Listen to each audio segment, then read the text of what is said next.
पिछले रविवार को पुष्कर मेला घूमने का सौभाग्य प्राप्त हुआ। पुष्कर मेला राजस्थान के पुष्कर शहर में लगता है, जहां देश और दुनिया के सैलानियों की भीड़ उमड़ के आती है। पुष्कर मेले से कुछ ही दूर दिखाई दी ये विचित्र जगह, जहां टूटी हुई मूर्तियां पड़ी हैं। कारण यह है कि खंडित मूर्तियों को घरों में अपशगुन माना जाता है और इसलिए लोग ऐसी मूर्तियों को घर में नहीं रखते। इसलिए ये अजीब सी जगह टूटी हुई मूर्तियों से भरी हुई है। बैड लक का आर्टिस्टिक म्यूजियम, दुनिया की सबसे मनहूस जगह। अगर एग्जिस्टेंशियल फिलोसोफर कामो और नीचे जिंदा होते तो यहीं आके अपनी किताबें लिखते। क्या नीचे ने भी यहीं की टूटी हुई मूर्तियों को देख के गॉड इज डेड का नारा लगाया था? यहाँ से थोड़ी ही दूर चलने पे आया रंगों में भरा हुआ पुष्कर मेला, जो कि पिछली मनहूस जगह से बिल्कुल ही विपरीत लगा। मकर संक्रांति की पतंग की दुकान की तरह सजा हुआ रेगिस्तान का जहाज, ऊंट। इस मेले में ग्रामीण ऊंटों को बेचने भी आते हैं, परंतु इस साल कोविड के चक्कर में कोई भी खरीदार नहीं है।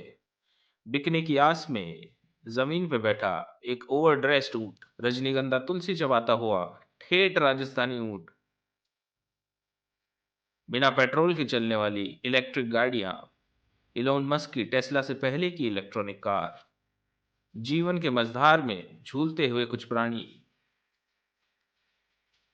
वेनिला कोन का आनंद उठाता हुआ पटवारी भर्ती में 2 बार फेल हुआ राजस्थानी युवक, शो की टिकट खरीदते हुए आम जीवन के बोर्डम से पीड़ित ग्राहक, चमचमाती हुई आइसक्रीम की गाड़ी जिसके ब्रांड एम्बेसडर कोई रणवीर सिंह या विराट कोहली नहीं, बल्कि खुद भगवान भोलेनाथ हैं। ये भी एक मजेदार खेल है।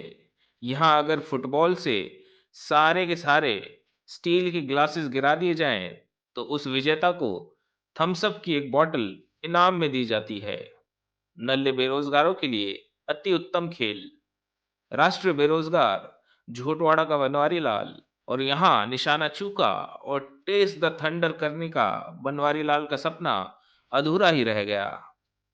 धीरे धीरे ये रात की चादर इस रेगिस्तान के मेले को पूरी तरह से ढकते हुई। रंगीन रोशनियों में डूबा ये मेला सपनों की किसी मायावी नगरी सा प्रतीत होता है। यहाँ चल रहा है एक जादूगर का खेल, जो कि मुंह में गैंग्स ऑफ वासेपुर के पलपेंदुकुलर की तरह ब्लेड लेता हुआ, और अब इसकी मुंह से निकलती हुई टोपाज ब्लेड की माला। ये मेला भी हमें उन दिनों की याद दिलाता है जब हम बालहंस, चंपक, नन्हे सम्राट पढ़ा करते थे। इसीलिए यहाँ आना अतीत की स्मृतियों के स्वप्न लोक में गोते लगाने जैसा है। बहुत से महान कलाकारों ने इस जीवन को एक मेला कहा है।